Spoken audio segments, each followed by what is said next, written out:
ஆடிப்பெருக்கை முன்னிட்டு நாமக்கல் மாவட்டம் பரமத்தி வேலூர் காவிரி ஆற்றில் மோட்ச தீபம் விடப்பட்டது. கூடுதல் தகவல்களை எமது செய்தியாளர் ஸ்ரீதர் வழங்க கேட்கலாம். ஸ்ரீதர் வணக்கம். இந்த மோட்ச தீபம் விடும் நிகழ்வு, அதன் முக்கியத்துவம், இது சம்பந்தமான விரிவான தகவல்களை பதிவு பண்ணுங்க. நாமக்கல் மாவட்டம் பரமத்தி வேலூரில் ஆடிப்பெருக்கு விழாவையொட்டி காவிரி தாயை வணங்கும் வகையில் ஆற்றில் மோட்ச தீபம் விடுவது வழக்கம்.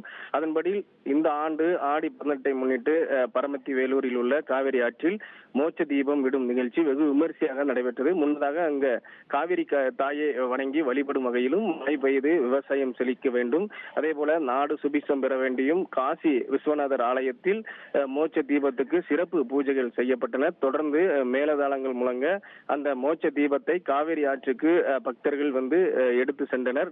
இதனையடுத்து அந்த தீபத்தை பரிசலில் வைத்து காவிரி ஆற்றின் அதாவது மைய பகுதிக்கு கொண்டு சென்று அங்கு காவிரி ஆற்றில் அந்த மோட்ச தீபம் விடப்பட்டது.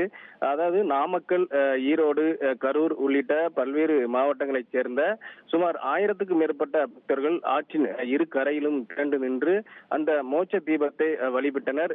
அதாவது ஆயிரக்கணக்கான பக்தர்கள் அந்த இரு கரையிலும் நின்று அந்த மோட்ச தீபத்தை வழிபடும் நிகழ்ச்சியில் கலந்து கொண்டதால் அந்த பாதுகாப்பு பணிக்காக அந்த பரமத்தி வேலூர் டிஎஸ்பி சங்கீதா தலைமையில போலீசார் அந்த குவிக்கப்பட்டிருந்தது குறிப்பிடத்தக்கது. நன்றி ஸ்ரீதர், உங்கள் விரிவான தகவல்களுக்கு. இனி செல்லும் இடமெல்லாம் செய்தி. தந்தை டிவியின் வாட்ஸ்அப் சேனலை ஃபாலோ பண்ணினா செல்ல இருக்கும் இடமெல்லாம் செய்தி. இதோ QR கோட் இப்பவே ஸ்கேன் பண்ணுங்க, ஃபாலோ பண்ணுங்க.